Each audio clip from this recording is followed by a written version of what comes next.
Hi, Crossroads Kids leaders. This week we are moving on in our study of Jesus' miracles, and we're going to be teaching something that I myself have never taught before or wrote about before.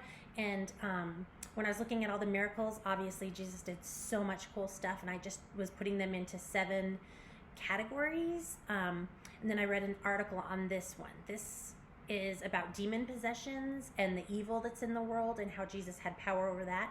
And I thought, gosh, I really just don't want to teach the kids that. It seems kind of scary to talk about how demons can possess somebody and get inside. And then I read an article that said, we don't protect our kids from all the scary stuff in the world. What we do in church is we don't really talk about it and talk about how Jesus has power over those scary things. So like your kids are playing very violent and scary video games. They watch those Disney movies. I mean, come on, those Disney movies are frightening. There's always the evil person. They know about good, they know about evil. And so as a church, we shouldn't be shying away from these things. This is what I came up with, and what the article kind of showed me is that we shouldn't be shying away from these things. We should be telling these kids that really there is power over evil. There is a good and there is an evil, but Jesus is all good and he has power, and it should bring some comfort to them. So when you read over the lesson, if you are the storyteller, read it over really well. Make sure that you're comfortable with everything in it. It's a fascinating story. I decided not to do the one about the little girl, but I did the one about the demon-possessed man and who was living in the cemetery. I mean, this guy is super scary.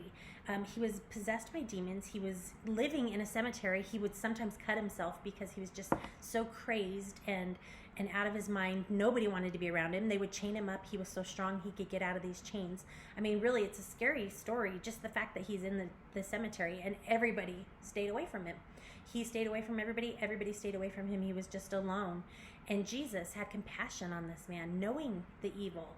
And the amazing and cool part, I mean, the whole thing is super cool and amazing, but the cool part is that, like, the demons knew who Jesus was. They knew exactly who he was. And when the man came out, he was like, don't hurt us, let us go into the pigs, right? They knew that they didn't have any power over Jesus. They knew how great and mighty and powerful he is and how good he was. And they were actually afraid of him. So as you know, he sends the demons out, puts them in the pigs jump off the cliff, and everybody's upset. Everybody's upset at Jesus because it's scary and it's weird. But the man who was cured of his demon possession is just elated. He wants to even join Jesus and be one of the disciples. He wants to travel with him, but Jesus says, no, your place is to stay here and tell people what has happened.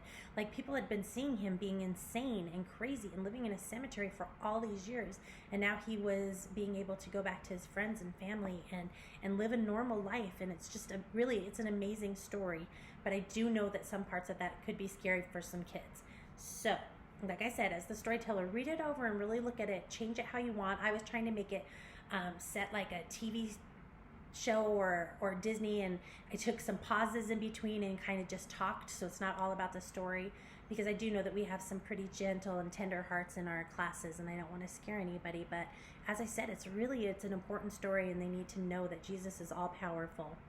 And I also talked about how Jesus, like how demons can't possess somebody who has the Holy Spirit living in them. There's just no room for that. When the Holy Spirit's there, the demons don't want anything to do with that. And that's apparent in our story as well, because the demons knew who Jesus was, right? Which begs the question, makes us know that the demons would also know who God the Father was and who the Holy Spirit is. So make sure that you touch on all of those things. Tread lightly in this, but I think we can make this fun and informational, and definitely it's good information for the kids to have, and so that they know there's so much evil out in the world. They got to know that Jesus has power over even that. So it's cool.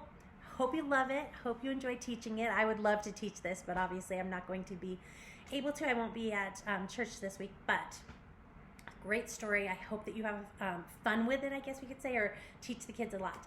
Okay, so then you're going to do your worship, your offering, everything as normal. Your game is going to be about healing, and it's going to be just a tag game. So you're going to split the class in 2.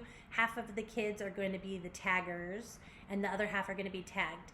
Depending on class size, you might even want to just have one person be a healer, one person be the tag person, and have the tagger have to go tag everybody. And when the people are tagged, they have to go to the healer to be healed, and they have to do it in different ways, like for instance, I put in there that they have to hop to the healer and not get tagged again. Like the tagger can't tag them twice in a row. He has to tag somebody in between. You can even make it that they have to tag 3 people in between. However you want to do it. But then the person who's tagged has to go to the healer, touch them, be healed, and then they can be regular again. So I was thinking hop on 1 foot, but if you have older kids, you might want to make them crawl on the ground or drag their bodies. I don't know, something like that. It's all in your curriculum. You don't need me to explain it, but I just did for a very long time, so I hope it helps.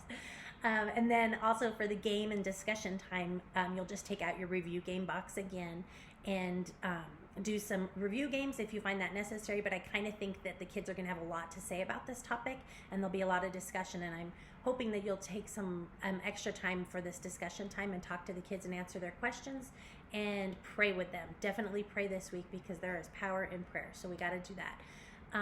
And that's it. So next week we'll move on to another topic, another of Jesus's miracles.